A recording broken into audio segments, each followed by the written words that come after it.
ದೇಶದ ಗ್ರಿಪೆನ್ ಈ ಏರ್ಕ್ರಾಫ್ಟ್ ಮುಂಭಾಗದಲ್ಲಿ ಈಗ ನಾನು ನಿಂತಿದ್ದೀನಿ. ಈಗ ನೋಡ್ತಿರ್ಬೋದು, ಈ ಒಂದು ಏರ್ಕ್ರಾಫ್ಟ್ ಈಗ ಆಕಾಶದಲ್ಲಿ ಹಾರಾಡ್ತಾ ಇರುವಂತಹದ್ದು ತನ್ನ ಶಕ್ತಿಯನ್ನು ಪ್ರದರ್ಶಿಸಿದೆ. ಸ್ವೀಡನ್ ದೇಶದಲ್ಲಿ ನಿರ್ಮಾಣವಾಗಿರುವಂತಹ ಈ ಒಂದು ಏರ್ಕ್ರಾಫ್ಟ್ನ ವಿಶೇಷಗಳನ್ನ ಸಹ ನಿಮ್ಗೆ ಸಂಪೂರ್ಣವಾಗಿ ತಿಳಿಸ್ತೀನಿ. ನೋಡ್ತಿರ್ಬೋದು, ಈಗ ಸುಮಾರು 3 ರೀತಿಯಾದಂತಹ ಕ್ಷಿಪಣಿಗಳನ್ನು ಹೊತ್ಕೊಂಡಿರುವಂಥದ್ದು, ಒಂದು ರೆಕ್ಕೆದಲ್ಲಿ ಸಹ ಈ ಒಂದು ಕ್ಷಿಪಣಿಗಳನ್ನ ಹೊತ್ಕೊಂಡಿರುವಂಥದ್ದು. ಇದು ವಿಶೇಷವಾಗಿ ತಯಾರಾಗಿರುವಂಥದ್ದು.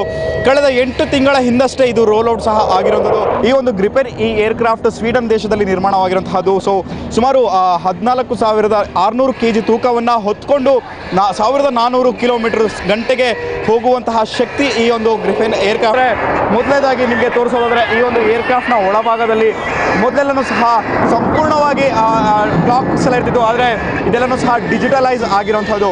ಏನು ನಮ್ಮ ಭಾರತೀಯ ನೌಕೆಗೆ ಬೇಕಿರೋ ಹಾಗೆಯೇ ಭಾರತೀಯ ಏರ್ಕ್ರಾಫ್ಟ್ಗೆ ಬೇಕಿರೋ ರೀತಿಯಲ್ಲೇ ಸಹ ಈಗ ಈ ಒಂದು ಏರ್ಕ್ರಾಫ್ಟನ್ನು ಸಹ ತಯಾರು ಮಾಡಲಾಗಿರುವಂಥದ್ದು. ಸೊ ಈ ಒಂದು ಗ್ರಿಫೆನ್ ಈ ಏರ್ಕ್ರಾಫ್ಟ್ನ ಒಂದು ಕಾಕ್ಪಿಟ್ ಏನಿದೆ, ಇದರಲ್ಲಿ ಲಾರ್ಜ್ ಮಲ್ಟಿ ಫಂಕ್ಷನಲ್ ಡಿಸ್ಪ್ಲೇ ಸಿಸ್ಟಮ್ಸನ್ನು ಈಗ ಅಳವಡಿಸುವಂಥದ್ದು. ಎಲ್ಲನೂ ಸಹ 3D ಸ್ಕ್ರೀನ್ ಇರುವಂಥದ್ದು. ಮೊದಲೆಲ್ಲನೂ ಸಹ ಕ್ಲಾಕ್ಸ್ ಎಲ್ಲ ಇರ್ತಿತ್ತು, ಆದರೆ ಇದೆಲ್ಲನೂ ಸಹ ಸಂಪೂರ್ಣವಾಗಿ ಸಂಪೂರ್ಣವಾಗಿ ಡಿಜಿಟಲೈಸ್ ಆಗಿರುವಂಥದ್ದು ಈ ಒಂದು ಏರ್ಕ್ರಾಫ್ಟ್ನ ವಿಶೇಷತೆ ಅಂತಲೂ ಹೇಳ್ಬೋದು. ಸೊ ಈ ಒಂದು ಗ್ರಿಫೆನ್ ಈ ಏರ್ಕ್ರಾಫ್ಟ್ ಏನಿದೆ, ಇದು ಸಿಂಗಲ್ ಸೀಟರ್ ಆಗಿರುತ್ತೆ. ಇಲ್ಲಿ ನಾನು ಕೂತಿದ್ದೀನಿ, ಇಲ್ಲಿ ಸಂಪೂರ್ಣವಾಗಿ ಡಿಜಿಟಲೈಸ್ ಆಗಿರುವಂಥದ್ದು. ಮೊದಲೆಲ್ಲನೂ ಸಹ ಕ್ಲಾಕ್ಸ್ ಇರ್ತಿತ್ತು, ಆದರೆ ಇಲ್ಲಿ ಯಾವುದೂ ಕ್ಲಾಕ್ಸ್ ಇಲ್ಲ, 3D ಅನಿಮೇಟೆಡ್ ಇದೆ. ಈಗ ಬೆಂಗಳೂರಿನಲ್ಲಿ ಹೇಗಿರುತ್ತೆ ಅಥವಾ ನಾನು ಎಲ್ಲಿ ಹಾರಾಡ್ತೀನಿ ಅಲ್ಲಿ ಸಂಪೂರ್ಣವಾದ ಚಿತ್ರಣ ಸಹ ಇಲ್ಲಿರುತ್ತೆ. ಪ್ರತಿಯೊಂದೂ ಸಹ ಇಲ್ಲಿ ಎಲ್ಲನೂ ಡಿಜಿಟಲೈಸ್ ಆಗಿರುವಂಥದ್ದು, ಮತ್ತು ಇದು ಸ್ಮಾರ್ಟ್ ಆಗಿರುವಂಥದ್ದು. ಇಷ್ಟು ದಿನ ನಮಗೆ ಸಿಗ್ತಿದ್ದಂಥದ್ದು ಎಲ್ಲನೂ ಸಹ ಕ್ಲಾಕ್ಸ್ ಇರ್ತಿತ್ತು, ಆದರೆ ಮೊದಲನೇ ಬಾರಿಯಾಗಿ ಈಗ ಇದು ಈ ಒಂದು ಗ್ರಿಫೆನ್ ಏರ್ಕ್ರಾಫ್ಟ್ ಈಗ ಡಿಜಿಟಲೈಸ್ ಆಗಿರುವಂಥದ್ದು. ಪ್ರತಿಯೊಂದೂ ಸಹ ಇಲ್ಲಿ ಎಲ್ಲನೂ ಮಲ್ಟಿ ರೋಲ್ ಫಂಕ್ಷನ್ಸ್ ಇರ್ತವೆ, ಎಲ್ಲನೂ ಸಹ ಡಿಜಿಟಲೈಸ್ ಆಗೇ ಇರ್ತವೆ. ಇಲ್ಲಿ ಪ್ರತಿಯೊಂದೂ ಸಹ ಇವ್ರಿಗೆ ಪೈಲಟ್ ಯಾರಿರ್ತಾರೆ ಅವ್ರಿಗೆ ಫ್ರೆಂಡ್ಲಿ ಆಗಿರುತ್ತೆ. ಮತ್ತು ನನ್ನ ಮುಂಭಾಗದಲ್ಲಿ ಇಲ್ಲಿ ತೋರಿಸೋದೇ ಆದರೆ, ಇನ್ನು ಏರ್ಕ್ರಾಫ್ಟ್ ಹಾಕಿದಾಗ ಹೆಲ್ಮೆಟ್ಸ್ ಇರ್ತವೆ, ಹೆಲ್ಮೆಟ್ಸ್ ಹಾಕಿದಾಗೂ ಸಹ ನಮಗೆ ಗೊತ್ತಾಗುತ್ತೆ. ಜೊತೆಯಲ್ಲಿ ಈ ಒಂದು ಮಾನಿಟರ್ ಏನಿದೆ, ಈ ಮಾನಿಟರಲ್ಲಿ ಸಹ ಪ್ರತಿಯೊಂದು ಟಾರ್ಗೆಟ್ಸನ್ನು ಫಿಕ್ಸ್ ಮಾಡ್ಕೊಳ್ಳೋದಕ್ಕೂ ಸಹ ಗೊತ್ತಾಗುತ್ತೆ. ಅದರ ಜೊತೆಯಲ್ಲಿ ಸುಮಾರು 1,400 ಕಿಲೋಮೀಟರ್ ಗಂಟೆಗೆ ಇದು ಚಲಿಸುತ್ತೆ. ಇನ್ನು ಆಕಾಶದಲ್ಲೇ ಸಹ ಮಧ್ಯಭಾಗದಲ್ಲಿ ಇರಬೇಕಂದಾಗ ಏರ್ ಫ್ಯೂಲಿಂಗ್ ಸಹ ಮಾಡ್ಬೋದು. ಸೊ ನನ್ನ ಈ ಒಂದು ಭಾಗದಲ್ಲಿ ನಿಮಗೆ ಇಲ್ಲಿ ಪೈಪ್ ಥರ ಕಾಣುತ್ತೆ. ಈ ಒಂದು ಪೈಪ್ ಏನಿದೆ, ಈ ಪೈಪ್ ಮುಖಾಂತರವಾಗಿ ಫ್ಯೂಯಲನ್ನು ಸಹ ತುಂಬಿಸ್ಕೊಳ್ಳುವಂತಹ ಒಂದು ಕೆಲಸವನ್ನು ಮಾಡ್ಕೋಬೋದಾಗುತ್ತೆ. ಆಕಾಶದಲ್ಲೇ ಹಾರಾಡಬೇಕು ಅಂದಾಗಲೇ ಸಹ ಈ ಫ್ಯೂಯಲ್ ಸಹ ನಾವು ಫಿಲ್ ಮಾಡ್ಕೊಳ್ಳುವಂತಹ ಒಂದು ಸಾಮರ್ಥ್ಯ ಇರುವಂಥದ್ದು. ಸೊ ಇದು ಭಾರತೀಯ ವಾಯುಸೇನೆಗೆ ಹೇಳಿ ಮಾಡಿಸಿರುವ ರೀತಿಯಲ್ಲೇ ಮಾಡಲಾಗಿದೆ. ಇದೇ ರೀತಿಯಾಗಿ ಮಾಡಬೇಕು ಅನ್ನೋಂಥದ್ದು ಇತ್ತು. ಸುಮಾರು ಮೇ 2016ರಲ್ಲಿ ಇದು ರೋಲ್ ಔಟ್ ಆಗಿರುವಂಥದ್ದು. ಸೊ ಈಗಾಗಲೇ ಇನ್ನು ಕೆಲ ದಿನಗಳಲ್ಲಿ ಇದು ನಮ್ಮ ಭಾರತೀಯ ವಾಯುಸೇನೆಗೂ ಸಹ ಸೇರುವಂತಹ ಲಕ್ಷಣಗಳು ಸಹ ಇರುವಂಥದ್ದು. ಈಗಾಗಲೇ ಬೇರೆ ಬೇರೆ ದೇಶಗಳು ಸಹ ಈ ಒಂದು ಏರ್ಕ್ರಾಫ್ಟ್ನ ಪರ್ಚೇಸ್ ಮಾಡೋದಕ್ಕೂ ಮುಂದಾಗಿತ್ತು. ಇನ್ನು ವಿಶೇಷತೆ ಅಂತ ಹೇಳೋದಾದರೆ, ಈ ಹಿಂಬದಿಯಲ್ಲಿ ನಾನು ನಿಮಗೆ ತೋರಿಸೋದಾದರೆ, ಇಲ್ಲೆಲ್ಲನೂ ಸಹ ಸುಮಾರು 15.8 ಮೀಟರ್ ಉದ್ದ ಇರುವಂತಹ ಈ ಒಂದು ಏರ್ಕ್ರಾಫ್ಟ್ ಏನಿದೆ, ಇದರಲ್ಲಿ ಕ್ಷಿಪಣಿಗಳನ್ನು ಹೊತ್ತೋಗುವಂತಹ ಸಾಮರ್ಥ್ಯ ಇರುವಂಥದ್ದು. ಸುಮಾರು 16,500 kgಯ ಕ್ಷಿಪಣಿಗಳನ್ನು ಹೊತ್ತುಕೊಂಡು ಹೋಗ್ಬೋದಾಗುತ್ತೆ. ಸೊ ನಿಮಗೆ ಆ ಒಂದು ರೆಕ್ಕೆಗಳೇನಿದೆ, ಈ ರೆಕ್ಕೆಗಳು 8.6 ಮೀಟರ್ ಉದ್ದ ಇರುವಂತಹ ರೆಕ್ಕೆಗಳಲ್ಲಿ ಕ್ಷಿಪಣಿಗಳನ್ನು ಸಹ ಹೊತ್ಕೊಂಡು ಹೋಗುವಂತಹ ಸಾಮರ್ಥ್ಯಗಳನ್ನು ಸಹ ಇರುವಂಥದ್ದು. ಏರ್ ಟು ಏರ್ ಮತ್ತು ಏರ್ ಟು ಲ್ಯಾಂಡ್ ಮತ್ತು ಏರ್ ಟು ಸಿಗೋಸ್ಕರ ಸಹ ಇದು ಮಾಡ್ಬೋದಾಗುತ್ತೆ. ಏನು ಕ್ಷಿಪಣಿಗಳನ್ನು ಹೊತ್ತುಕೊಂಡು ಹೋದಂಥವರು ಅಲ್ಲಿ ಏರ್ ಟು ಏರ್ ಎದುರಾಳಿಗಳನ್ನು ಸಹ ಹೊಡೆದು ಉಳಿಸುವಂತಹ ಸಾಮರ್ಥ್ಯಗಳು ಸಹ ಇರುವಂಥದ್ದು. ಕೂತ್ಕೊಳ್ಳೋದಕ್ಕೂ ಕಂಫರ್ಟ್ ಆಗಿ ಇರಬೇಕು ಅನ್ನೋಂಥ ನಿಟ್ಟಿನಲ್ಲಿ ಈ ಒಂದು ಗ್ರಿಫೆನ್ ಏರ್ಕ್ರಾಫ್ಟನ್ನು ತಯಾರು ಮಾಡಲಾಗಿರುವಂಥದ್ದು. ಸೊ ಇದು ನಮ್ಮ ಭಾರತೀಯ ವಾಯುಸೇನೆಗೆ ಸೇರ್ಪಡೆ ಆಗುವಂತಹ ನಿರೀಕ್ಷೆಗಳು ಹೆಚ್ಚಾಗಿದ್ದು, ಇವತ್ತಿನ ಏರೋ ಇಂಡಿಯಾ ಶೋದಲ್ಲಿ ಸೆಂಟರ್ ಆಫ್ ಅಟ್ರಾಕ್ಷನ್ ಸಹ ಆಗಿರುವಂಥದ್ದು.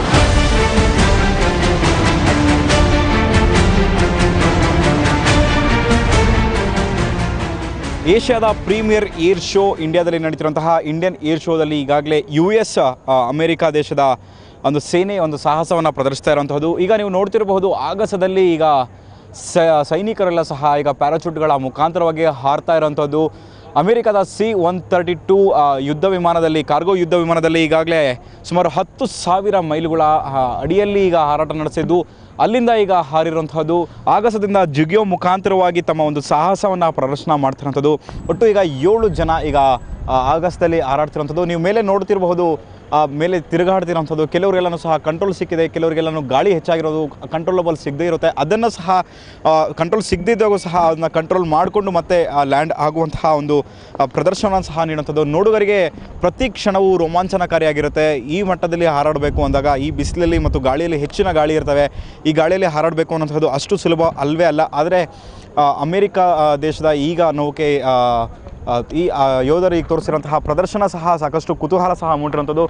ಈಗ ಜನರು ಸಹ ಈಗ ಕುತೂಹಲದಿಂದ ರೋಮಾಂಚನಕಾರಿಯಾಗಿ ನೋಡ್ತಾರೆ. ಈಗ ಮೊದಲನೇ ಏನು ಯೋಧ ಇದ್ದಾರೆ ಇವರು ಈಗ ಲ್ಯಾಂಡ್ ಆಗುವಂತಹದ್ದು ಹೆಚ್ಚಾಗಿ ಕಂಡುಬರ್ತಿರೋದು. ಇನ್ನು ನೋಡ್ಬೋದು ಈಗ ಕೆಲವೇ ಸೆಕೆಂಡ್ಗಳಲ್ಲಿ ಯೋಧರು ಸಹ ಈಗ ಲ್ಯಾಂಡ್ ಆಗುವಂಥದ್ದು. ಈ ಮುಖಾಂತರವಾಗಿ ಅಮೇರಿಕಾ ದೇಶದ ಸೇನಾಧಿಗಳು ಸಹ ಈಗ ತಮ್ಮ ಶಕ್ತಿ ಪ್ರದರ್ಶನವನ್ನು ಮಾಡೋಕ್ಕೆ ಮುಂದಾಗಿದ್ದಾರೆ. ಸೊ ಒಟ್ಟಾರೆ ಹೇಳಬೇಕು ಅನ್ನೋದಾದರೆ 2017ರ ಏಷ್ಯಾದ ಪ್ರೀಮಿಯರ್ ಏರ್ ಶೋ ಅಂತಲೇ ಕರಿತಿರುವಂತಹ ಇಂಡಿಯನ್ ಏರ್ ಶೋ ಸಹ ಸಾಕಷ್ಟು ಅಚ್ಚರಿಗಳು ಮತ್ತು ರೋಮಾಂಚನಕಾರಿಗೂ ಸಹ ವೇದಿಕೆ ಆಗಿರುವಂಥದ್ದು.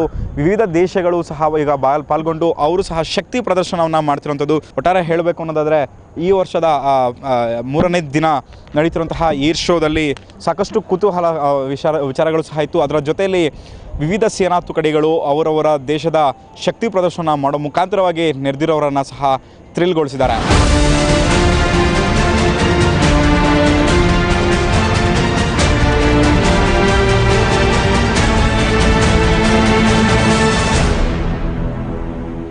ಏರೋ ಇಂಡಿಯಾ 2017ರಲ್ಲಿ ಇವಾಗ ನಮ್ಮ ಭಾರತೀಯ ಯೋಧರು ಒಂದು ಪ್ರದರ್ಶನವನ್ನು ನೀಡ್ತಿರುವಂಥದ್ದು. ಸರ್ಜರಿಕಲ್ ಸ್ಟ್ರೈಕ್ ಕೆಲ ತಿಂಗಳ ಹಿಂದೆ ಈಗ ಪಾಕಿಸ್ತಾನದ ಮೇಲೆ ಮಾಡಲಾಗಿತ್ತು. ಅದೇ ರೀತಿಯಂತಹ ಮಾದರಿಯನ್ನು ಈಗ ಇಲ್ಲಿ ತೋರಿಸಿರುವಂಥದ್ದು. ನೀವು ನೋಡ್ತಿರ್ಬೋದು ನಮ್ಮ ಭಾರತೀಯ ಸೇನೆಯ ಯೋಧರು ಈಗ ತಮ್ಮ ಸಾಹಸವನ್ನು ಪ್ರದರ್ಶಿಸ್ತಿದ್ದಾರೆ. ಒಂದು ಶಕ್ತಿ ಪ್ರದರ್ಶನ ಮಾಡ್ತಿರುವಂಥದ್ದು. ಆಗಸದಲ್ಲಿ ಹಾರುತ್ತಿರುವಂತಹ ಒಂದು ಹೆಲಿಕಾಪ್ಟರ್ ಏನಿದೆ, ಹೆಲಿಕಾಪ್ಟರ್ನಲ್ಲಿರುವಂಥ ಹಗ್ಗನ್ನು ಹಿಡ್ಕೊಂಡು ಯೋಧರು 6 ಜನ ಯೋಧರು ಈಗ 2 ಹೆಲಿಕಾಪ್ಟರ್ಗಳಲ್ಲಿ ಇಟ್ಕೊಂಡು ನಿಂತಿದ್ದಾರೆ. ಇದನ್ನು ಒಂದು ಸಾಹಸ ಪ್ರದರ್ಶನವನ್ನು ಮಾಡ್ತಿರುವಂಥದ್ದು. ಆಗಸದಲ್ಲಿ ತೇಲ್ತಿದ್ದಾರೆ, ಮೇಲೆಯಿಂದನೂ ಸಹ ಒಂದು ಹಗ್ಗವನ್ನು ಹಿಡ್ಕೊಂಡು ಬಂದು ಇಳಿತಾರೆ. ಇಳಿದ ನಂತರ ಮತ್ತೆ ಈಗ ಹತ್ಕೊಂಡು ಹೋಗ್ತಿರುವಂಥದ್ದು. ಸರ್ಜರಿಕಲ್ ಸ್ಟ್ರೈಕನ್ನು ಮಾಡಿದ ಒಂದು ಮಾದರಿಯನ್ನು ಈಗ ಇಲ್ಲಿ ಪ್ರದರ್ಶಿಸಿರುವಂಥದ್ದು. ನಾನು ನಿಮಗೆ ಇಲ್ಲಿ ತೋರಿಸ್ತೀನಿ, ಜನ ಸಹ ನೋಡ್ತಾ ಇರೋಂಥದ್ದು ಕುತೂಹಲಕಾರಿಯಾಗಿ ನೋಡ್ತಾ ಇದ್ದಾರೆ. ಇನ್ನೊಂದು ಭಾಗದಲ್ಲಿ ಈಗ ನಿಮಗೆ ತೋರಿಸ್ತೀನಿ, ಹೆಲಿಕಾಪ್ಟರ್ನಿಂದ ಮತ್ತೆ ಈಗ ಲ್ಯಾಂಡ್ ಆಗ್ತಿರುವಂಥದ್ದು ಮತ್ತು ಹೆಲಿಕಾಪ್ಟರ್ನಿಂದ ಇಳಿಯುವಂಥ ಒಂದು ಪ್ರದರ್ಶನ ಮತ್ತೆ ತೋರಿಸಿದ್ದಾರೆ. ಏನು ಹೆಲಿಕಾಪ್ಟರ್ನಲ್ಲಿ ಮುಖಾಂತರವಾಗಿ ಮತ್ತೆ ಹಗ್ಗವನ್ನು ಹಿಡ್ಕೊಂಡು ಯೋಧರು ಮತ್ತೆ ಇಳಿಯುವಂತಹ ಸಾಹಸವನ್ನು ಸಹ ನೋಡಿಸ್ತಾ ಇರುವಂಥದ್ದು. ಈ ಒಂದು ಪ್ರದರ್ಶನದಲ್ಲಿ ಇವತ್ತು 3ನೇ ದಿನದ ಪ್ರದರ್ಶನದಲ್ಲಿ ಏರೋ ಇಂಡಿಯಾ ಪ್ರದರ್ಶನದಲ್ಲಿ ಭಾರತೀಯ ಯೋಧರು ಇವತ್ತು ಒಂದು ತಮ್ಮ ಸಾಹಸವನ್ನು ಸಹ ಪ್ರದರ್ಶಿಸಿರುವಂಥದ್ದು. ಒಟ್ಟಾರೆ ಹೇಳಬೇಕು ಅನ್ನೋದಾದರೆ ಏರೋ ಇಂಡಿಯಾದಲ್ಲಿ ಈಗ ಸಾಕಷ್ಟು ವಿವಿಧ ರೀತಿಯಾದಂತಹ ಯೋಧರು ನಡೆಸುವಂತಹ ತಾಲೀಮುಗಳಾಗ್ಬೋದು, ಸಾಹಸಗಳಾಗ್ಬೋದು, ಶಕ್ತಿಯ ಒಂದು ಪ್ರದರ್ಶನವನ್ನು ಮಾಡಲಾಗ್ತಿದೆ. ಇದನ್ನು ಸಾರ್ವಜನಿಕರಿಗೂ ಸಹ ತೋರಿಸಲಾಗ್ತಿರುವಂಥದ್ದು. ಇದು ನಮ್ಮ ದೇಶದ ಒಂದು ಶಕ್ತಿಯ ಪ್ರದರ್ಶನದ ಒಂದು ಕೇಂದ್ರ ಸಹ ಆಗಿರುವಂಥದ್ದು. ಏರೋ ಇಂಡಿಯಾದಲ್ಲಿ ಬೇರೆ ಬೇರೆ ವಿದೇಶಿಗರು ಸಹ ಬಂದಿದ್ದು, ವಿದೇಶಿಗಳು ಸಹ ತಮ್ಮ ಒಂದು ಸಾಹಸವನ್ನು ಮತ್ತು ಶಕ್ತಿ ಪ್ರದರ್ಶನ ಸಹ ಮಾಡೋ ಮುಖಾಂತರವಾಗಿ ನೆರೆದಿದ್ದವರಲ್ಲಿ ರೋಮಾಂಚನಕಾರಿಯನ್ನು ಮೆಚ್ಚಿದ್ದಾರೆ.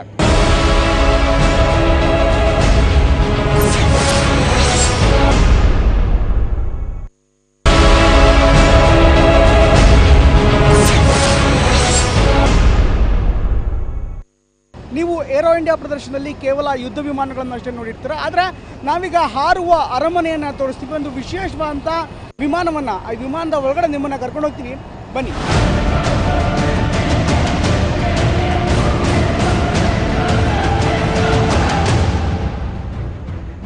ನಾವೀಗ ಫಾಲ್ಕೋನ್ 8X ಅನ್ನೋ ಒಂದು ವಿಶೇಷವಾದಂಥ ನಾಗರಿಕ ವಿಮಾನದ ಒಳಗಡೆ ಇದ್ದೀನಿ. ಸಾಮಾನ್ಯವಾಗಿ ಈ ಚಾರ್ಟರ್ಡ್ ಫ್ಲೈಟ್ ಬಗ್ಗೆ ಕೇಳಿರ್ತೀರ, ಅಥವಾ ಒಂದು ವಿಶೇಷವಾದಂಥ ಫ್ಲೈಟ್ಗಳ ಬಗ್ಗೆ ಕೇವಲ ಶ್ರೀಮಂತರು, ದೊಡ್ಡ ದೊಡ್ಡ ವ್ಯಕ್ತಿಗಳು ಮಾತ್ರ ಹಾರುವಂಥ ವಿಶೇಷ ಚಾರ್ಟರ್ಡ್ ಫ್ಲೈಟ್ಗಳ ಬಗ್ಗೆ ಕೇಳಿರ್ತೀರ. ಈಗ ನಾನು ಅಂಥದ್ದೇ ಒಂದು ವಿಶೇಷವಾದಂಥ ಫ್ಲೈಟ್ ಒಳಗಡೆ ಇದ್ದೀನಿ. ಇದನ್ನು ಫಾಲ್ಕೋನ್ 8X ಫ್ಲೈಟ್ ಅಂತ ಕರೀತಾರೆ. ಜಗತ್ತಿನ ಅತ್ಯಂತ ವಿಶೇಷ ಲಕ್ಸುರಿ ಆಗಿರುವಂಥ ಅತ್ಯಂತ ಶ್ರೀಮಂತ ಫ್ಲೈಟ್ಗಳಲ್ಲಿ ಇದು ಕೂಡ ಒಂದು. ಅಂದರೆ ಇಲ್ಲಿ ಎಲ್ಲ ರೀತಿಯಂಥ ಸೌಲಭ್ಯ ಇದೆ. ನನ್ನ ಒಳಭಾಗದಲ್ಲಿ ಹಿಂಭಾಗದಲ್ಲಿ ನೋಡಿದ್ರೆ ಗೊತ್ತಾಗುತ್ತೆ, ಎಲ್ಲ ರೀತಿಯಂಥ ಸೌಕರ್ಯ ಇರುವಂಥ ಸೌಲಭ್ಯಗಳಿರುವಂಥ ಒಂದು ವಿಶೇಷವಂಥ ಚಾರ್ಟರ್ ಫ್ಲೈಟ್ ಒಳಗಡೆ ನಾನು ನಿಮ್ಮನ್ನು ಕರ್ಕೊಂಡು ಹೋಗ್ತಾ ಇದ್ದೀನಿ. ಇಲ್ಲಿ ಎಲ್ಲ ವ್ಯವಸ್ಥೆಗಳು ಕೂಡ ಇದೆ. ಮೊದಲನೇದಾಗಿ ಇಲ್ಲಿರುವಂಥ ಲಕ್ಸುರಿಗಳ ಬಗ್ಗೆ ನಾವು ಹೇಳಬೇಕು. ವಿಮಾನದಲ್ಲಿ ಹೋಗಿರ್ತೀವಿ, ಬಿಸ್ನೆಸ್ ಕ್ಲಾಸು, ಎಕನಾಮಿಕ್ ಕ್ಲಾಸ್ಗಳ ಬಗ್ಗೆ ಹೋಗಿರ್ತೀವಿ. ಆದರೆ ಈ ಒಂದು ಫ್ಲೈಟ್ ಒಳಗಡೆ ವೈಯಕ್ತಿಕವಾಗಿ, ಅಂದರೆ ತಮ್ಮ ಕುಟುಂಬ ಸಮೇತ ಎಲ್ಲರೂ ಹೋಗೋದಿದ್ರೆ, ಅಥವಾ ನೀವೇ ವಿಶೇಷವಾಗಿ ಫ್ಲೈಟ್ಗಳನ್ನು ಬುಕ್ ಮಾಡೋದಿದ್ರೆ, ಅಥವಾ ಫ್ಲೈಟ್ಗಳನ್ನು ಖರೀದಿ ಮಾಡಿ ನಿಮ್ಮ ಸ್ವಂತದ್ದಾಗಿಸ್ಕೊಳ್ಳೋದಕ್ಕೆ ಇದೊಂದು ಅದ್ಭುತವಾದಂಥ ವಿಶೇಷವಂಥ ಫ್ಲೈಟ್. ನೀವು ಎಂಟ್ರ್ ಆಗ್ತಾ ಇದ್ದರೆ ನಿಮಗೆ ಮೊದಲನೇ ಲಾಂಚ್ ಸಿಗುತ್ತೆ. ಇಲ್ಲಿ ಲಾಂಚಲ್ಲಿ ನೋಡ್ಬೋದು ಒಂದು ವಿಶೇಷವಂಥ ಫರ್ನಿಷ್ ಆಗಿರುವಂಥ ಒಂದು ವ್ಯವಸ್ಥೆ ಇದೆ. ಅದ್ಭುತವಾದಂಥ ಸೋಫಾ ಸೆಟ್ಗಳು, ಜೊತೆಗೆ ಪಕ್ಕದಲ್ಲೇ ಮಾನಿಟರ್ಗಳು ಕೂಡ ಇದೆ. ಇಲ್ಲಿ ಈ ಮಾನಿಟರ್ಗಳ ಮೂಲಕ ನಿಮಗೆ ಇಂಟರ್ನೆಟ್ ಫೆಸಿಲಿಟಿನೂ ಕೂಡ ಇದೆ, ಟಿ ವಿ ಸೌಲಭ್ಯ ಕೂಡ ಇದೆ. ಹಾಗೆ ನಿಮಗೆ ಬೇಕಾದಂಥ ಎಲ್ಲ ಡಿಜಿಟಲ್ ವ್ಯವಸ್ಥೆ ಕೂಡ ಇದೆ. ಹಾಗೆ ಸ್ವಲ್ಪ ಮುಂಬಾಕಿ ಹೋದರೆ ಅಲ್ಲೂ ಕೂಡ ಗೊತ್ತಾಗುತ್ತೆ, ಅದು ಡೈನಿಂಗ್ ಲಾಂಚ್ ಥರನೇ. ಅಂದರೆ ಅಲ್ಲೂ ಕೂಡ ಎಲ್ಲ ವ್ಯವಸ್ಥೆಗಳಿರುತ್ತೆ. ನಿಮಗೆ ಊಟದ ಸಮೇತ ಒಂದು ಕಿಚನ್ ಡೆಸ್ಕ್ ಕೂಡ ಚಿಕ್ಕದಾಗಿ ಅಲ್ಲೇ ಇರುತ್ತೆ. ನಿಮಗೆ ಯಾವ್ಯಾವ ರೀತಿಯಂಥ ಸೌಲಭ್ಯಗಳು ಬೇಕು ಆ ಎಲ್ಲ ಸೌಲಭ್ಯಗಳು ಈ ಒಂದು ಫ್ಲೈಟ್ ಒಳಗಡೆ ಇರುತ್ತೆ. ಸ್ವಲ್ಪ ಮುಂಬಾಗಿ ಹೋದರೆ ಅಲ್ಲಿ ಇನ್ನೊಂದು ಥರದಂಥ ಹೊಸ ಲಾಂಚ್ ಸಿಗುತ್ತೆ. ಅಂದರೆ ಈ ಒಳಗಡೆ ಇಂಟೀರಿಯರ್ಸ್ ಏನು ನೋಡ್ತಾ ಇದ್ದೀರಾ, ಸುಮಾರು 40 ಥರ ಇಂಟೀರಿಯರ್ಸನ್ನು ನೀವು ಡಿಸೈನ್ ಮಾಡ್ಬೋದಾಗುತ್ತೆ. ಹೀಗಾಗಿ ಅಂಥ ಡಿಸೈನ್, ನೀವು ಕೇಳುವಂಥ ಡಿಸೈನನ್ನು ಅಥವಾ ನೀವು ಯಾವ ವಿಮಾನವನ್ನು ಬುಕ್ ಮಾಡ್ತೀರಾ, ನಿಮಗೆ ಒಳಗಡೆ ಇಂಟೀರಿಯರ್ಸ್ ಹೇಗೆ ಬೇಕು ಅಂಥ ಇಂಟೀರಿಯರ್ಸನ್ನು ಇವರು ಮಾಡಿಕೊಡ್ತಾರೆ. ನೋಡ್ಬೋದು, ಇದು ಒಂದು ವೇಳೆ ನೀವೇನಾದರೂ ಮೀಟಿಂಗ್ ಮಾಡೋದಿದ್ರೆ ಅಥವಾ ವೈಯಕ್ತಿಕವಾಗಿ ಏನಾದರೂ ವಿಶೇಷವಾದಂಥ ಮಾತುಕತೆಗಳನ್ನು ಮಾಡಿದ್ರೆ ಅಥವಾ ನಿಮಗೆ ಹಾರೋದಕ್ಕೆ ತುಂಬ ಕಂಫರ್ಟಬಲ್ ಆಗಿದ್ದರೆ ಅಂಥ ಒಂದು ಕೊಠಡಿಯನ್ನು, ಅಂತಹ ಒಂದು ವಿಶೇಷವಾದಂಥ ವ್ಯವಸ್ಥೆಯನ್ನು, ಫರ್ನಿಷ್ಡ್ ಆಗಿರುವಂಥ ಒಂದು ವಿಶೇಷವಾದಂಥ ಒಂದು ವಿಮಾನವನ್ನು ಒಳಗಡೆ ಇವರನ್ನೇ ಡಿಸೈನ್ ಮಾಡಿಕೊಡ್ತಾರೆ. ಇದು ಒಂದು ವಿಶೇಷತೆ. ಆದರೆ ಸ್ವಲ್ಪ ಮುಂಬಕ್ಕೆ ಹೋಗೋಣ, ಅದರಲ್ಲೂ ಕೂಡ ಸಾಕಷ್ಟು ವಿಶೇಷತೆ ಇದೆ. ಅಂದರೆ ಈ ಒಂದು ಫ್ಲೈಟ್ನ ಬಗ್ಗೆ ಹೇಳೋದಾದರೆ ಕೇವಲ ಕಂಫರ್ಟಾಗಿ ಲಕ್ಸುರಿ ಆಗಿರೋದು ಒಂದೇ ಅಲ್ಲ, ಇದರ ಜೊತೆಗೆ ಈ ವಿಮಾನದ ಕೂಡ ಸಾಕಷ್ಟು ಸ್ಪೆಷಾಲಿಟಿ ಇದೆ. ನೀವು ಹಾರುವಾಗ ಸಾಮಾನ್ಯವಾಗಿ ಫ್ಲೈ ಯಾರು ಮಾಡ್ತಾರೆ ಅಥವಾ ವಿಮಾನದಲ್ಲಿ ಹಾರಾಟ ಯಾರು ನಡೆಸ್ತಾರೆ ಅಂಥವರಿಗೆ ಸಾಕಷ್ಟು ಅನುಭವ ಇರುತ್ತೆ. ಅಂದರೆ ಅವರಿಗೆ ಹಾರಬೇಕಾದ್ರೆ ಸಾಕಷ್ಟು ಜರ್ಕ್ಗಳಾಗುತ್ತೆ, ಬಂಪ್ಗಳು ಸಿಗ್ತಾ ಆಗುತ್ತೆ, ಸಾಕಷ್ಟು ಸಮಸ್ಯೆ ಆಗುತ್ತೆ.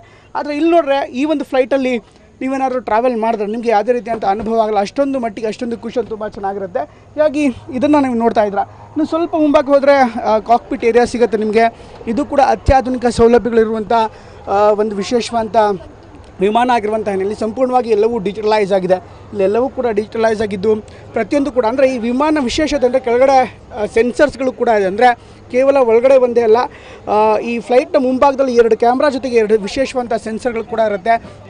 ಫ್ಲೈ ಮಾಡ್ತಾ ಇರುವಂಥ ಸಂದರ್ಭದಲ್ಲಿ, ವಿಮಾನ ಹಾರಾಟ ನಡೆಸ್ತಾ ಇರುವಂಥ ಸಂದರ್ಭದಲ್ಲಿ ಏನಾದರೂ ಬೆಟ್ಟಗುಡ್ಡ ಪ್ರದೇಶಗಳಿರ್ಬೋದು ಅಥವಾ ಸಾಕಷ್ಟು ಸಮಸ್ಯೆ ಎದುರಾಗುವಂಥ ಮುನ್ಸೂಚನೆಗಳನ್ನು ಈ ಒಂದು ವಿಶೇಷವಾದಂಥ ವಿಮಾನ ನಿಮಗೆ ಈ ಒಂದು ಸೌಲಭ್ಯ ಉಪಕರಣಗಳು ಕೊಡುತ್ತೆ. ಒಟ್ಟಲ್ಲಿ ಈ ಫ್ಲೈಟ್ ಬಗ್ಗೆ ಹೇಳೋದಾದರೆ ಒಂದು ಅದ್ಭುತವಾದಂಥ ವಿಶೇಷವಾದಂಥ ಫ್ಲೈಟ್. ಇಲ್ಲಿ ಎಲ್ಲ ವ್ಯವಸ್ಥೆ ಕೂಡ ಇದೆ. ವಿಶೇಷವಾದ ಕಿಚನ್ ಡೆಸ್ಕ್ ಇದೆ, ವಿಶೇಷವಾದಂಥ ಬಾತ್ರೂಮ್ ವ್ಯವಸ್ಥೆ ಇದೆ, ಜೊತೆಗೆ ಫರ್ನಿಷ್ಡ್ ಆಗಿರುವಂಥ, ಸಂಪೂರ್ಣವಾಗಿ ಲಕ್ಸುರಿಯಾಗಿ ಫರ್ನಿಷ್ಡ್ ಆಗಿರುವಂಥ, ಜೊತೆಗೆ ಡಿಜಿಟಲ್ ವ್ಯವಸ್ಥೆ ಕೂಡ ಇದೆ. ಅಂದರೆ ನೀವು ಹಾರಾಟ ಮಾಡಬೇಕಾದ್ರೆ ನಿಮಗೆ ವೈಫೈ ಸೇರಿದಂತೆ ಎಲ್ಲ ಸೌಲಭ್ಯ ಕೂಡ ಇರುತ್ತೆ. ಹೀಗಾಗಿ ಯಾರು ಎಲೈಟ್ ಗ್ರೂಪ್ ಅಂತ ಕರಿತೀವಿ ಅಥವಾ ಒಂದು ವಿಶೇಷವಾದಂಥ ವಿಮಾನವನ್ನು, ಲಕ್ಸುರಿ ವಿಮಾನ ನೀವು ಕೊಳ್ಳಬೇಕು ಅನ್ನೋರಿದ್ದರೆ ಅದಕ್ಕೆ ಇಂಥ ಒಂದು ಫ್ಲೈಟ್ ನಿಜಕ್ಕೂ ಕೂಡ ಸೂಟ್ ಆಗುತ್ತೆ.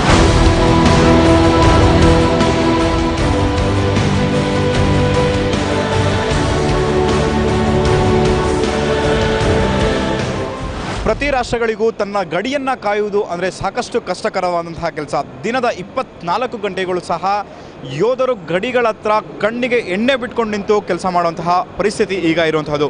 ಪ್ರತಿ ದೇಶದಲ್ಲೂ ಸಹ ಟೆರರಿಸಮ್, ಕೌಂಟರ್ ಟೆರರಿಸಮ್ ಇದ್ದೇ ಇದೆ. ಹೀಗಾಗಿ ಇವುಗಳನ್ನು ಅಂದರೆ ಉಗ್ರರು ದೇಶದೊಳಗೆ ನುಸುಳೋದನ್ನು ಕಡಿಮೆ ಮಾಡ್ಕೊಳ್ಳೋದಕ್ಕೆ ಆಧುನಿಕವಾದಂತಹ ತಂತ್ರಜ್ಞಾನಗಳನ್ನು ಸಹ ಸೇನೆಗಳು ಬಳಸ್ತವೆ. ಆದರೆ ಆ ಸೇನೆಗಳು ಬಳಸ್ತಿರುವಂತಹ ತಂತ್ರಜ್ಞಾನಗಳು ಮತ್ತಷ್ಟು ಈಗ ಅಪ್ಡೇಟ್ ಆಗಿರುವಂಥದ್ದು.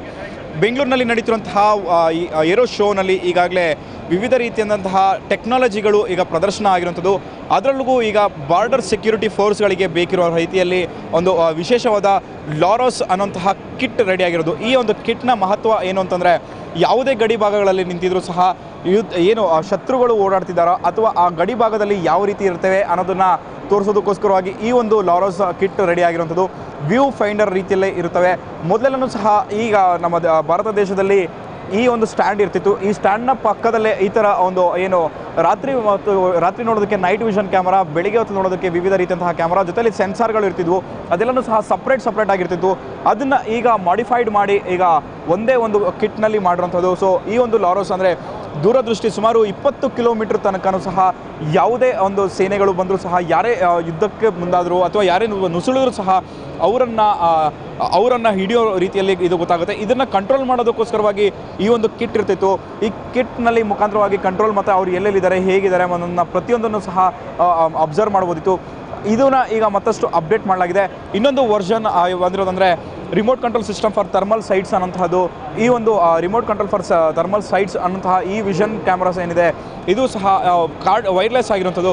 ರಿಮೋಟ್ ಕಂಟ್ರೋಲ್ ಕೂತಿದ್ದ ಜಾಗದಲ್ಲೇ ಸಹ ಈಗ ಒಂದು ಗಡಿ ಭಾಗಗಳಲ್ಲಿ ನೋಡುವಂತಹ, ಅಂದರೆ ಯಾರಾದರೂ ನುಸುತ್ತಿದ್ದಾರಾ, ಯಾರಾದರೂ ಓಡಾಡ್ತಿದ್ದಾರಾ, ಚಲನವಲನ ನೋಡೋದಕ್ಕೆ ಈ ಒಂದು ಸಿಸ್ಟಮ್ನ ಮಾಡಿದ್ದಾರೆ.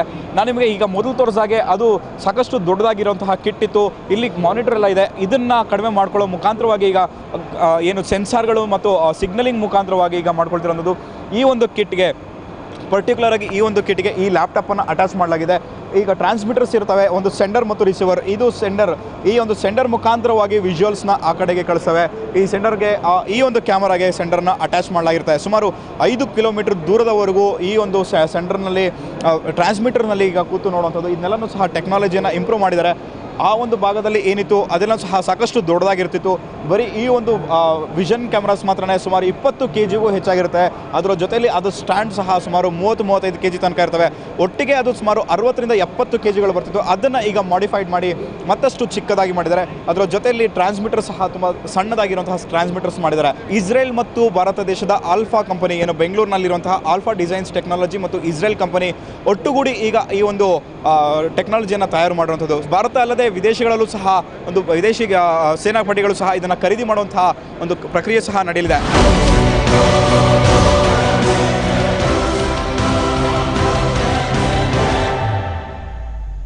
ಗಡಿ ಭಾಗಗಳಲ್ಲಿ ಅಥವಾ ಬೇರೆ ಬೇರೆ ಜಾಗಗಳಲ್ಲಿ ರಕ್ಷಣಾ ಇಲಾಖೆಗೆ ಬೇಕಾಗಿರುವಂಥದ್ದು ಪ್ರಮುಖವಾಗಿ ಕಮ್ಯುನಿಕೇಷನ್ ಇಲ್ಲಾಂದರೆ ಸಂಪರ್ಕ ಇಲ್ಲ ಅಂದರೆ ಯಾವುದನ್ನು ಸಹ ಮಾಡೋಕ್ಕೆ ಆಗೋದಿಲ್ಲ. ಹೀಗಾಗಿ ಕಮ್ಯುನಿಕೇಷನ್ ಈಗ ಹೆಚ್ಚು ಮಹತ್ವ ಇರೋದ್ರಿಂದಾಗಿ ಮತ್ತಷ್ಟು ಈಗ ಅಪ್ಡೇಟ್ ಮಾಡೋದಕ್ಕೂ ಮುಂದಾಗಿರುವಂಥದ್ದು. ಬೆಂಗಳೂರು ಮೂಲದ ಆಲ್ಫಾ ಕಂಪನಿ ಈಗ ಮತ್ತಷ್ಟು ಈ ಕಮ್ಯುನಿಕೇಷನ್ಗಳನ್ನು ಇಂಪ್ರೂವ್ ಮಾಡ್ತಿರೋಂಥದ್ದು. ಕಮ್ಯುನಿಕೇಷನ್ ಯೂನಿಟ್ಗಳು ಏನಿವೆ ಇವನ್ನೆಲ್ಲನೂ ಸಹ ಇಂಪ್ರೂವ್ಮೆಂಟ್ ಮಾಡ್ತಿರೋಂಥದ್ದು. ಗಡಿ ಭಾಗಗಳಲ್ಲಿ ಕೆಲವೊಂದು ಜಾಗಗಳಲ್ಲಿ ನೆಟ್ವರ್ಕ್ಗಳು ಸಿಗೋದಿಲ್ಲ. ಅಂತಹ ನೆಟ್ವರ್ಕ್ ಸಿಗದೇ ಇರುವಂಥ ಜಾಗದಲ್ಲೂ ಸಹ ಕಮ್ಯುನಿಕೇಷನ್ ಸಂಪರ್ಕ ಒಬ್ಬರಿಗೆ ಒಬ್ಬರು ಮಾತಾಡೋದಕ್ಕೆ ಪ್ರತಿಯೊಂದನ್ನು ಎಕ್ಸ್ಚೇಂಜ್ ಮಾಡ್ಕೊಳ್ಳೋದಕ್ಕೋಸ್ಕರನೂ ಸಹ ಅಲ್ಲಿ ವಿಶೇಷವಾದಂತಹ ಉಪಕರಣಗಳು ಬೇಕಾಗ್ತವೆ. ಹೀಗಾಗಿ ಈಗ ಆಲ್ಫಾ ಕಮ್ಯುನಿಕೇಷನ್ ಮತ್ತಷ್ಟು ಈಗ ಟೆಕ್ನಾಲಜಿಯನ್ನು ಇಂಪ್ರೂವ್ ಮಾಡಿದೆ. ನಿಮಗೆ ಈ ಒಂದು ಟೆಕ್ನಾಲಜಿಯನ್ನು ತೋರಿಸಿದ್ದೀನಿ. ಇದು ಟೆಕ್ನಿಕಲ್ ಟೆಕ್ನಾಲಜಿದು ಕಮ್ಯುನಿಕೇಷನ್ಸ್ ಅಂತಲೇ ಕರೀತಾರೆ ಇದನ್ನು. ಇದರ ಒಂದು ಪ್ರಮುಖ ಒಂದು ಅಂಶ ಏನು ಅಂತಂದರೆ ಡಿಸಾಸ್ಟರ್ ಆಗಿದಾಗ ಅಥವಾ ಎಲ್ಲ ಸುನಾಮಿ ಅಥವಾ ಎಲ್ಲಾದರೂ ಭೂಕಂಪ ಆದಾಗ ಸಿಗ್ನಲ್ ಸಿಗದೇ ಇರೋದಿಲ್ಲ. ಸಿಗ್ನಲ್ಸ್ ಎಲ್ಲ ಸಂಪೂರ್ಣವಾಗಿ ಕಟ್ ಆಗಿರುತ್ತೆ. ಅಂಥ ಟೈಮ್ನಲ್ಲಿ ಈ ಒಂದು ಏನು ಕಮ್ಯುನಿಕೇಷನ್ ಸಿಸ್ಟಮ್ ಇದೆ ಇದನ್ನು ಬಳಸೋದ್ರಿಂದಾಗಿ ಸುಮಾರು 100ಕ್ಕೂ ಹೆಚ್ಚು ಮೊಬೈಲ್ಗಳಿಗೆ ಟವರ್ ಸಿಗ್ತವೆ. ಅದರ ಜೊತೆಯಲ್ಲಿ ಈಗ 4G ಮತ್ತು LTE networks data internet connection ಸಹ ಸಿಗ್ತವೆ. ಅದನ್ನು ಈಗ ಕೊಡುವಂಥದ್ದು ಅಂದರೆ ನೆಟ್ವರ್ಕ್ಗೆ ಸಿಗದೇ ಇರುವಂತಹ ಜಾಗದಲ್ಲೂ ಇದು ನೆಟ್ವರ್ಕನ್ನು ಪ್ರೊಡ್ಯೂಸ್ ಮಾಡುವಂತಹ ಕೆಪಾಸಿಟಿಯನ್ನು ಇದು ಬಿಲ್ಡ್ ಆಗುತ್ತೆ. ಜೊತೆಲಿ ಸುಮಾರು 100ಕ್ಕೂ ಹೆಚ್ಚು ಮೊಬೈಲ್ಗಳಿಗೆ ನೆಟ್ವರ್ಕನ್ನು ಕೊಡುತ್ತೆ. ಇದನ್ನು ರಿಜಿಸ್ಟರ್ ಮಾಡ್ಕೊಳ್ಬೋದಾಗುತ್ತೆ. 100ಕ್ಕೂ ಹೆಚ್ಚು ಮೊಬೈಲ್ಗಳಿಗೆ ಕಮ್ಯುನಿಕೇಷನ್ಸ್ಗೆ ಒಂದು ಅನುಕೂಲ ಮಾಡಿಕೊಡುತ್ತೆ. ಅದರ ಒಂದು ಸಪೋರ್ಟ್ ಇದು ಪ್ರಮುಖವಾಗಿ ಈಗ ಬೇಕಾಗಿರುವಂಥದ್ದು. ಎಲ್ಲಾದರೂ ಡಿಸಾಸ್ಟರ್ ಆದಾಗ ಅಥವಾ ಎಲ್ಲಾದರೂ ತುರ್ತು ಸಂದರ್ಭದಲ್ಲಿ ಬಳಕೆ ಮಾಡಬೇಕು ಅಂದಾಗ ಇದು ತುಂಬಾ ಉಪಯೋಗ ಆಗುತ್ತೆ. ಇನ್ನೊಂದು ಭಾಗದಲ್ಲಿ ಇದನ್ನು ತೋರಿಸಿ ನಿಮ್ಮ ಭಾರತೀಯ ಸೇನೆಯಲ್ಲಿ ಈಗಾಗಲೇ ಬಳಸ್ತಿರುವಂತಹ ಒಂದು ಯೂನಿಟ್ ಇಲ್ಲಿದೆ. ಯೂನಿಟ್ ಲೆವೆಲ್ ಸ್ವಿಚ್ ಬೋರ್ಡ್ ಅಂತಲೇ ಇದನ್ನು ಕರೀತಾರೆ. ಇದನ್ನು ಟೆಲಿಫೋನ್ ಕನೆಕ್ಟಿವಿಟಿಗೋಸ್ಕರವಾಗಿ ಇದನ್ನು ರೆಡಿ ಮಾಡುವಂಥದ್ದು. ಸುಮಾರು 128ಕ್ಕೂ ಹೆಚ್ಚು ಟೆಲಿಫೋನ್ಗಳನ್ನು ಒಂದೇ ಬಾರಿಗೆ ಇದನ್ನು ಕನೆಕ್ಟ್ ಮಾಡ್ಬೋದಾಗುತ್ತೆ. ಇದು ಪ್ರೈವೇಟಾಗಿ ಬಳಸುವಂತಹ ಒಂದು ಸಿಗ್ನಲಿಂಗ್ ಕಮ್ಯುನಿಕೇಷನ್ ಆಗಿರ್ತವೆ. ಇಲ್ಲಿ ನಿಮಗೆ ತೋರಿಸ್ತಾ ಇದ್ದೀನಿ. ಇದು ಮೇನ್ ಯೂನಿಟ್ ಆಗಿರುತ್ತೆ. ಈ ಮೇನ್ ಯೂನಿಟ್ನಲ್ಲಿ ಸುಮಾರು 128ಕ್ಕೂ ಹೆಚ್ಚು ಟೆಲಿಫೋನ್ ಲೈನ್ಗಳನ್ನು ಒಂದೇ ಬಾರಿಗೆ ಒಂದು ಕನೆಕ್ಟ್ ಮಾಡ್ಕೊಳ್ಳೋ ಮುಖಾಂತರವಾಗಿ ಸಂಪರ್ಕ ಮಾಡ್ಬೋದಾಗುತ್ತೆ. ಈಗ ಇಲ್ಲಿ ನಿಮಗೆ ತೋರಿಸ್ತೀನಿ. ಈ ಒಂದು ಕಿಟ್ ಏನಿದೆ ಈ ಮೇನ್ ಡಿಸ್ಟ್ರಿಬ್ಯೂಷನ್ ಫ್ರೇಮ್ ಅಂತಲೇ ಕರೀತಾರೆ. ಈ ಒಂದು ಕಿಟ್ ಮುಖಾಂತರವಾಗಿ ಸುಮಾರು 128ಕ್ಕೂ ಹೆಚ್ಚು ಟೆಲಿಫೋನ್ ಲೈನ್ಗಳನ್ನು ವಿವಿಧ ಭಾಗಗಳಲ್ಲಿ ಇಂಟರ್ಕಾಮ್ ಟೆಲಿಫೋನ್ಗಳನ್ನು ಕನೆಕ್ಟ್ ಮಾಡ್ಕೋಬೋದಾಗುತ್ತೆ. ಆಗ ಪ್ರತಿಯೊಂದು ಕಮ್ಯುನಿಕೇಷನ್ಗಳನ್ನು ಸಹ ಒಂದು ಅಳವಡಿಸ್ಕೊಳ್ಬಹುದಾಗುತ್ತೆ. ಇದು ಇದರ ವಿಶೇಷತೆ. ಆದರೆ ಮತ್ತೊಂದು ಇದಕ್ಕೆ ಅಟ್ಯಾಚ್ಮೆಂಟ್ ಆಗಿ ಮಾಡಿರುವಂಥದ್ದಾದರೆ ಈಗ ಕಾಂಬ್ಯಾಕ್ಟ್ ನೆಟ್ ರೇಡಿಯೋ ಗೇಟ್ವೇ ಅಂತ ಇದು ಮಾಡಿದ್ದಾರೆ. ಇದರೊಳಗೆ ಪ್ರಮುಖ ಅಂದರೆ ವಾಕಿ ಟಾಕಿಗಳಿರ್ತವೆ. ಇಂತಹ ವಾಕಿ ಟಾಕಿಗಳಿಗೆ ಸಿಗ್ನಲ್ಸ್ ರೇಡಿಯೋ ಫ್ರೀಕ್ವೆನ್ಸೀಸ್ ಕೊಡೋದಕ್ಕೋಸ್ಕರವಾಗಿ ಪ್ರಮುಖವಾಗಿ ಈ ಒಂದು ಕಾಂಬ್ಯಾಕ್ಟ್ ನೆಟ್ ರೇಡಿಯೋ ಗೇಟ್ವೇ ಉಪಯೋಗ ಆಗುತ್ತೆ. ಸೊ ಇದು ಈಗ ಭಾರತೀಯ ಸೇನೆಗೆ ಅತ್ಯುತ್ತಮವಾಗಿರುವಂಥದ್ದು ಮತ್ತು ಬೇಕಿರುವಂತಹ ನೆಸೆಸಿಟಿ ವಸ್ತು ಸಹ ಆಗಿರುವಂಥದ್ದು. ಕಮ್ಯುನಿಕೇಷನ್ ಮತ್ತಷ್ಟು ಇಂಪ್ರೂವ್ ಮಾಡ್ಕೊಳ್ಳೋದಕ್ಕೋಸ್ಕರವಾಗಿ ಈ ಥರ ಒಂದು ಸಾಫ್ಟ್ವೇರ್ಗಳು ಮತ್ತು ಟೆಕ್ನಾಲಜಿನ ಡೆವಲಪ್ ಮಾಡೋ ಮುಖಾಂತರವಾಗಿ ಮತ್ತಷ್ಟು ಗಮನವನ್ನು ಈ ಒಂದು ಏರೋ ಇಂಡಿಯಾ ಶೋದಲ್ಲಿ ಸೆಳೆದಿರುವಂಥದ್ದು.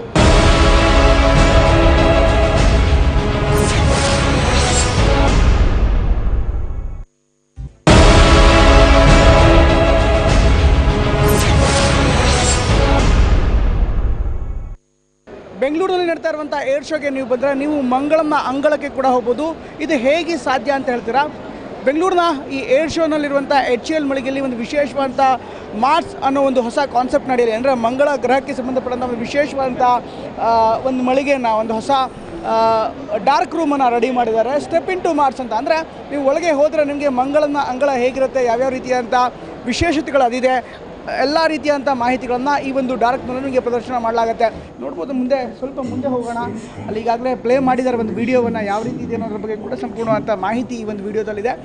ಅಂದರೆ ಹಿಂದೆ ನವೆಂಬರ್ 5, 2015ಕ್ಕೆ ನಮ್ಮ ಏನು ಸ್ಯಾಟಲೈಟ್ ಇತ್ತು, ಮಂಗಳಯಾನ್ ಸ್ಯಾಟಲೈಟ್, ಅದು ನೇರವಾಗಿ ಮಂಗಳನ ಅಂಗಳಕ್ಕೆ ತಲುಪಿತು.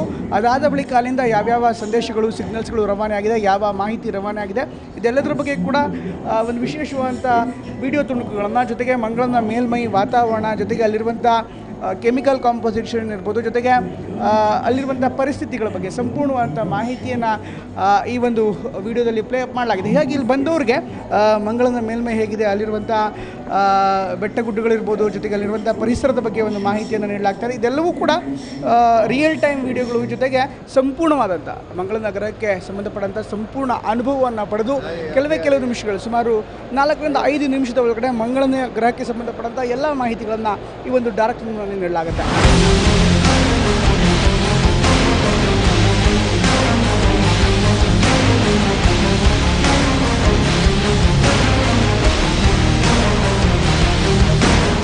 ವಿಮಾನಗಳ ಸಿಮ್ಯುಲೇಟರ್ಸ್ಗಳಲ್ಲಿ ನೀವು ಕೂತು ಅದರ ಅನುಭವವನ್ನು ಪಡೆದಿರ್ತೀರ. ಆದರೆ ವಿಮಾನಗಳನ್ನು ಆಕಾಶದಲ್ಲಿ ಅದರ ಫ್ಯೂಯಲ್ ಟ್ಯಾಂಕನ್ನು ತುಂಬುವಂಥ ಕೆಲಸ ನೀವು ಕೂಡ ಮಾಡ್ಬೋದು. ಇಂಥದ್ದೊಂದು ವಿಶೇಷವಾದಂಥ ಅನುಭವವನ್ನು ನೀಡೋದಕ್ಕೆ ಬೆಂಗಳೂರಿನಲ್ಲಿ ನೀಡ್ತಾ ಇರುವಂಥ ಏರೋ ಇಂಡಿಯಾ ಶೋದಲ್ಲಿ ಒಂದು ವಿಶೇಷ ತಂತ್ರಜ್ಞಾನ ಕೂಡ ಬಂದಿದೆ. ಅಮೆರಿಕದ ಬೋಯಿಂಗ್ ಸಂಸ್ಥೆ ಈ ಒಂದು ವಿಶೇಷವಾದಂಥ ಅನುಭವವನ್ನು ನೀಡೋದಕ್ಕೆ, ಜೊತೆಗೆ ಆಕಾಶದಲ್ಲಿ ಹೇಗೆ ವಿಮಾನಗಳಿಗೆ ಪ್ರಮುಖವಾಗಿ ಈ ಒಂದು ಇಂಧನವನ್ನು ತುಂಬಿಸ್ಬೋದು ಅನ್ನೋದಕ್ಕೆ ಒಂದು ಡೆಮಾನ್ಸ್ಟ್ರೇಷನನ್ನು ಕೂಡ ನೀಡ್ತಾ ಇದೆ. ನನ್ನ ಹಿಂಭಾಗದಲ್ಲಿ ನೋಡ್ಬೋದು ಒಂದು ವಿಶೇಷವಾದಂಥ ಯಂತ್ರ ಇದೆ, ಒಂದು ಮಷಿನ್ ಕೂಡ ಇದೆ. ಇದರ ಅನುಭವವನ್ನು ನೀಡೋದಕ್ಕೆ ಅಂದರೆ ಆಕಾಶದಲ್ಲೇ ನೀವು ಕೂತು ಹೇಗೆ ವಿಮಾನಗಳ ಟ್ಯಾಂಕನ್ನು, ಫ್ಯೂಯಲ್ ಟ್ಯಾಂಕನ್ನು ಭರ್ತಿ ಮಾಡ್ಬೋದು ಅನ್ನೋದನ್ನು ಪ್ರದರ್ಶನ ಮಾಡಲಾಗ್ತಾಯಿದೆ. ಸಾಮಾನ್ಯವಾಗಿ ಹಾರುವ ಹಂತದಲ್ಲೇ ಎಲ್ಲ ಟ್ಯಾಂಕರ್ಗಳನ್ನು ಸಂಪೂರ್ಣವಾಗಿ ಫಿಲ್ ಮಾಡಲಾಗಿರುತ್ತೆ. ಆದರೆ ಇದರಲ್ಲಿರುವಂಥ ವಿಶೇಷ ತಂತ್ರಜ್ಞಾನ ಅಂದರೆ ವಿಮಾನ ಹಾಡ್ತಾ ಇರುವಂಥ ಸಂದರ್ಭದಲ್ಲಿ 2 ರೀತಿಯಾದಂಥ ವಿಮಾನಗಳಿರುತ್ತೆ. ಒಂದು ಸಿವಿಲ್ ವಿಮಾನ ಅಂದರೆ ನಾಗರಿಕರನ್ನು ಹೊತ್ತೊಯ್ಯುವಂಥ ನಾಗರಿಕ ಸೌಲಭ್ಯಗಳಿಗೆ ಬಳಸುವಂಥ ಒಂದು ವಿಮಾನ, ಜೊತೆಗೆ ಮಿಲಿಟರಿ ವಿಮಾನ. ಈ 2 ವಿಮಾನಗಳಿಗೆ ನೀವು ಫ್ಯೂಯಲ್ ಟ್ಯಾಂಕನ್ನು ಫಿಲ್ ಮಾಡುವಂಥ ಒಂದು ವಿಶೇಷ ತಂತ್ರಜ್ಞಾನವನ್ನು ಈಗಾಗಲೇ ಬೋಯಿಂಗ್ ಅಭಿವೃದ್ಧಿಪಡಿಸಿದೆ. ಅದರ ಒಂದು ಡೆಮಾನ್ಸ್ಟ್ರೇಷನನ್ನು ಈಗ ಮಕ್ಕಳಿಗೂ ಕೂಡ ಹೇಳ್ಕೊಡ್ತಾ ಇದೆ. ಅಂದರೆ ಇವರು ಇಲ್ಲಿ ಕೂತ್ಕೊಂಡು ಈ ಡೆಮಾನ್ಸ್ಟ್ರೇಟರ್ ಅಥವಾ ಸಿಮ್ಯುಲೇಟರ್ಸ್ ಅಂತ ಏನು ಹೇಳ್ತಾರೆ, ಇಲ್ಲೇ ಕೂತು ಹೇಗೆ ಟ್ಯಾಂಕನ್ನು ಫಿಲ್ ಮಾಡಬೇಕಾಗತ್ತೆ, ಅದರ ಪೈಪ್ಸ್ಗಳಿರ್ಬೋದು, ಜೊತೆಗೆ ಟ್ಯಾಂಕರ್ ಲೊಕೇಶನ್ನ ಫೈಂಡ್ ಔಟ್ ಮಾಡೋದಿರ್ಬೋದು, ಹೀಗೆ ಪ್ರತಿಯೊಂದನ್ನು ಕೂಡ ಮಕ್ಕಳಿಗೆ ಹೇಳ್ಕೊಡ್ತಾರೆ. ಇದು 3D ಆಗಿರುವಂಥ ಹಿನ್ನೆಲೆಯಲ್ಲಿ ಮಕ್ಕಳಿಗೂ ಕೂಡ ಒಂದು ವಿಶೇಷವಾದಂಥ ಅನುಭವ ಸಿಗ್ತಾ ಇದೆ. ಅದೇ ರೀತಿ ಮೇಲ್ಭಾಗದಲ್ಲಿ ನೋಡ್ಬೋದು ಚಿಕ್ಕದಾದಂಥ ಒಂದು ಡೆಮಾನ್ಸ್ಟ್ರೇಟರ್ ವಿಡಿಯೋ ಕೂಡ ಅಲ್ಲಿದ್ದಾರೆ. ಹೇಗೆ ಆಕಾಶದಲ್ಲೇ ವಿಮಾನಗಳಿಗೆ ಫ್ಯೂಯಲನ್ನು ತುಂಬಿಸ್ಬೋದು ಅನ್ನೋದರ ಒಂದು ಚಿಕ್ಕದಾದಂಥ ಒಂದು ಡೆಮಾನ್ಸ್ಟ್ರೇಷನ್ನ ಮಾಡ್ತಾ ಇದ್ದಾರೆ. ಸಾಮಾನ್ಯವಾಗಿ ಭೂಮಿಯ ಒಳಭಾಗದಲ್ಲಿದ್ದಂಥ ಸಂದರ್ಭದಲ್ಲಿ ಇದರ ಅವಶ್ಯಕತೆ ಬರಲ್ಲ. ಆದರೆ ಮಿಲಿಟ್ರಿ ಏರ್ಕ್ರಾಫ್ಟ್ಗಳಿರುತ್ತೆ, ಮಿಲಿಟ್ರಿ ಏರ್ಕ್ರಾಫ್ಟ್ಗಳಿಗೆ ಫ್ಯೂಯಲ್ ಫಿಲ್ಲಿಂಗ್ ತುಂಬಾ ಅತ್ಯಂತ ಪ್ರಮುಖವಾಗಿರುತ್ತೆ. ಯುದ್ಧರಂಗ ಇರ್ಬೋದು ಅಥವಾ ಯಾವುದೇ ಅಗತ್ಯ ಸನ್ನಿವೇಶಗಳಲ್ಲಿ ಹೇಗೆ ಈ ಒಂದು ಹೊಸ ವಿಧಾನವನ್ನು ಬಳಸಿ ಫ್ಯೂಯಲನ್ನು ತುಂಬಿಸ್ಬೋದು ಅನ್ನೋದರ ಒಂದು ಚಿಕ್ಕದಾದಂಥ ಪ್ರಾತ್ಯಕ್ಷಿಕೆಯನ್ನು ನೀಡ್ತಾ ಇದ್ದಾರೆ. ಹೀಗಾಗಿ ಈ ಒಂದು ಅನುಭವ ಏನಿದೆ ನಿಜಕ್ಕೊಂದು ವಿಶೇಷವಾದಂಥ ಮತ್ತು ವಿಭಿನ್ನವಾದಂಥ ಅನುಭವ. ಇದರ ಅನುಭವವನ್ನು ಚಿಕ್ಕ ಮಕ್ಕಳು ಕೂಡ ಪಡೆದು ಒಂದು ವಿಶೇಷವಾದಂಥ ಫೀಲಿಂಗನ್ನು, ವಿಶೇಷವಾದಂಥ ಅನುಭವವನ್ನು ಪಡ್ಕೊತಾ ಇದ್ದಾರೆ.